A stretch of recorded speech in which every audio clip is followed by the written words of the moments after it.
जय जगन्नाथ। तो ये भिडियो रे आमे +2 सेकेंड ईयर आर्ट्स हिस्ट्री रो प्रथम यूनिट रो द्वितीय चैप्टर रो द्वितीय भाग जहाँकि अच्छी वैदिक जुग रो इम्पोर्टाट 2 मार्क एवं 3 मार्क रो क्वेश्चन विथ आंसर आलोचना करिबा, जहाँकि इंटरनल एग्जाम पे बहुत इम्पोर्टाट। तो वैदिक जुग बा वैदिक एज रो प्रथम 2 मार्क क्वेश्चन अच्छी वेद शब्दर अर्थ कौन, वेद केते प्रकार कौन कौन। तो वेद शब्द संस्कृत शब्द वेद रु आसी, संस्कृत शब्द वेद रु आसी जार अर्थ हूँ ज्ञान। वेद 4 प्रकार ऋग्वेद, यजुर्वेद, सामवेद एवं अथर्व वेद। सेकेंड क्वेश्चन अच्छी आर्य मानकर आदि बासस्थान केउठारे थिला, आर्य मानकर आरंभ बासस्थान केउठारे थिला। तो यार उत्तर हूँ आर्य मानकर आदि बासस्थान विषय रे भिन्न भिन्न मत रही। प्रोफेसर मैक्समुलर मतरे सेमाने मध्य एशिया आसीथिबा बेले बाल गंगाधर तिलक मतरे सेमाने मेरु अंचल आसीथिले। नेक्स्ट 3 नंबर क्वेश्चन अच्छी सप्त सिंधु अंचल कहले कौन बुझ। ऋग्वैदिक आर्य माने जो अंचल बसवास करुथिले ताहाकु सप्त सिंधु बा 7टी नदीर अंचल कहुए। सेगुड़िक है सिंधु, वितस्ता, आसिकिनी, पुरुषनी, विपाशा, शतद्रु एवं सरस्वती। नेक्स्ट 4 नंबर क्वेश्चन सभा समिति कहले कौन बुझ। वैदिक जुगरे राजा को शासन कार्य साहाय्य करने पाई 2टी गणतांत्रिक अनुष्ठान थिला, सभा एवं सभा जहाँकि वयस्क एवं विज्ञ लोक को नहीं गठित होता बेले समिति साधारण जनता एवं नारी मान को लेकिन गठित होता। नेक्स्ट 5 नंबर क्वेश्चन वैदिक जुगरे परिवार मुख्य कौन कहुला। वैदिक जुगरे परिवार थिला समाजर सर्वनिम्न यूनिट बा एकक। परिवार पितृकेन्द्रिक थिला एवं परिवार मुख्य को कुलप बा गृहपति बा कुलपति मध्य कहुला। नेक्स्ट बाली बा बाली कौन थिला। ऋग्वैदिक जुगरे प्रजा माने राजा को स्वेच्छाकृत भाव जो उपहार बा कर बा टैक्स प्रदान करुथिले ताहाकू बाली कहुला। परवर्ती वैदिक जुगरे यह एक बाध्यतामूलक कर रे परिणत होता। तो बाली थिला प्रजा माने निज इच्छा रे स्वेच्छाकृत भाव राजा को उपहार स्वरूप देउथिले। नेक्स्ट 7 नंबर क्वेश्चन वैदिक जुगर 2 जन विदुषी नारी नाम लेख। तो यार आंसर होची ऋग्वैदिक जुगरे बा आदि वैदिक जुगरे नारी मानक उच्च सम्मान दिया जाउथिला। से समय 2 जन प्रसिद्ध विदुषी नारी हेले अपाला एवं घोषा, अन्य माने हेले विश्वबरा एवं लोपामुद्रा। तो प्रसिद्ध नारी थिले अपाला एवं घोषा। नेक्स्ट 8 नंबर क्वेश्चन वैदिक जुगरे व्यवहृत 2टी मुद्रार नाम लेख। वैदिक जुगरे विनिमयर प्रथा थिले मध्य निष्क एवं मना नामक 2टी स्वर्ण मुद्रा बा अलंकार मुद्रा भाव व्यवहृत होता। विनिमयर प्रथा थिला वैदिक जुगरे, विनिमयर प्रथा माने द्रव्य बदल द्रव्य, टंकार कारोबार सेते हेउनथिला किंतु निष्क एवं मना नामक 2टी स्वर्ण मुद्रा रो व्यवहार करा जायथिला। नेक्स्ट 9 नंबर क्वेश्चन ग्रामणी और सेनानी किए थिले। ऋग्वैदिक जुगरे राजा को शासन में साहाय्य करने अनेक कर्मचारी थिले। तो ग्रामर मुख्य को ग्रामणी कहुला एवं युद्ध समय रे सैन्य बाहिनी नेतृत्व नेउथिबा व्यक्ति को सेनानी कहुला।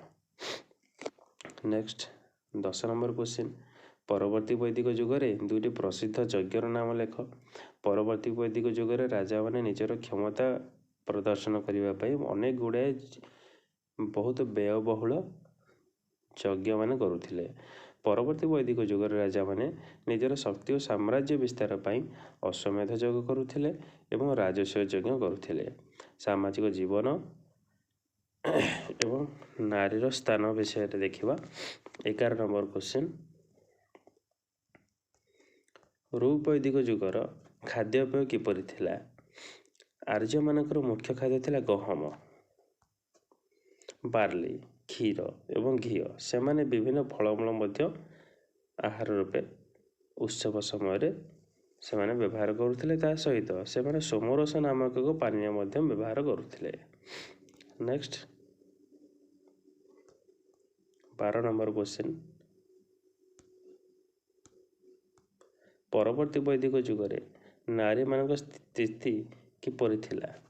ପରବର୍ତ୍ତୀ ବୈଦିକ ଯୁଗରେ ନାରୀମାନଙ୍କ ସାମାଜିକ ସ୍ଥିତିରେ ଅବନତି ଘଟିଲା। ସେମାନେ ଶିକ୍ଷା ଓ ରାଜନୈତିକ ସଭାରେ ଯୋଗ ଦେବାରେ ଅଧିକାର ହରାଇଲେ। ସେମାନେ ସମାଜରେ ପୁରୁଷମାନଙ୍କ ପ୍ରାଧାନ୍ୟ ବୃଦ୍ଧି ପାଇଥିଲା। ସେ ସମୟରେ ବିଭିନ୍ନ ନାରୀ ନିର୍ଯାତନା ଯେପରି ସତୀ ପ୍ରଥା, ବାଲ୍ୟ ବିବାହ, ଯୌତୁକ ପ୍ରଥା ଏସବୁ ପ୍ରଥା ପ୍ରଚଳନ ହେଲା। Next 13 number question. ବୈଦିକ ଯୁଗର ପୋଷାକ ପରିଚ୍ଛଦ କିପରି ଥିଲା? ଆର୍ଯ୍ୟମାନେ ମୁଖ୍ୟତଃ ସୂତା ଓ ପଶମ ପୋଷାକ ପିନ୍ଧୁଥିଲେ।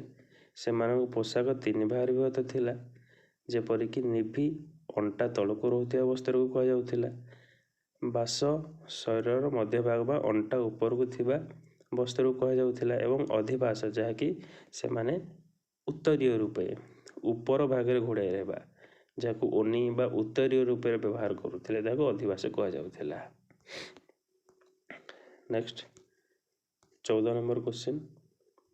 ଆର୍ଯ୍ୟମାନଙ୍କ ଜୀବନରେ ଗାଭିଷ୍ଠୀର ଅର୍ଥ କ'ଣ?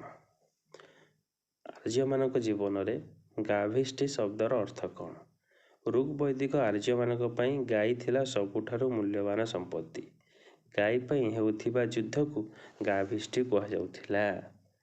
ତ ଗାଈ ପାଇଁ ଯେଉଁ ଯୁଦ୍ଧ ହେଉଥିଲା ତାହାକୁ ଗାଭିଷ୍ଠୀ କୁହାଯାଉଥିଲା। ଯାହା ପାଖରେ ଅଧିକ ଗାଈ ରହୁଥିଲା ସେ ସେତିକି ଧନୀ ବୋଲି ବିବେଚିତ ହେଉଥିଲା। ତ ନେକ୍ସଟ 15 ନମ୍ବର କ୍ୱେଶ୍ଚିନ୍।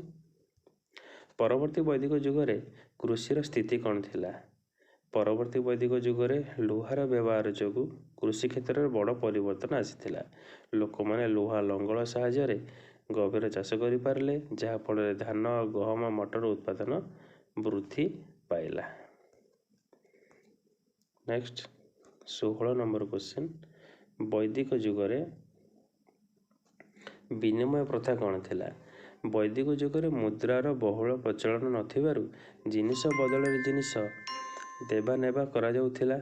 ବିଶେଷ କରି ଗାଈକୁ ବିନିମୟର ମୁଖ୍ୟ ମାଧ୍ୟମ ଭାବରେ ବ୍ୟବହାର କରାଯାଉଥିଲା। Next 17 number question. ପରବର୍ତ୍ତୀ ବୈଦିକ ଯୁଗର ପ୍ରଧାନ ଦେବତା କିଏ ଥିଲେ? ପରବର୍ତ୍ତୀ ବୈଦିକ ଯୁଗରେ ଋଗ୍ ବୈଦିକ ଦେବତା ଇନ୍ଦ୍ର ଓ ଅଗ୍ନିଙ୍କର ପ୍ରଭାବ କମିଯାଇଥିଲା। ଏହି ସମୟରେ ପ୍ରଜାପତି ଯିଏକି ହେଲେ ସୃଷ୍ଟିକର୍ତ୍ତା, ବିଷ୍ଣୁ ହେଲେ ପାଳନକର୍ତ୍ତା ଏବଂ ରୁଦ୍ର ହେଲେ ସଂହାରକର୍ତ୍ତା, ବ୍ରହ୍ମା ବିଷ୍ଣୁ ମହେଶ୍ୱର ପ୍ରମୁଖ ଦେବତା ଭାବରେ ପୂଜା ପାଇଲେ। Next 18 number question.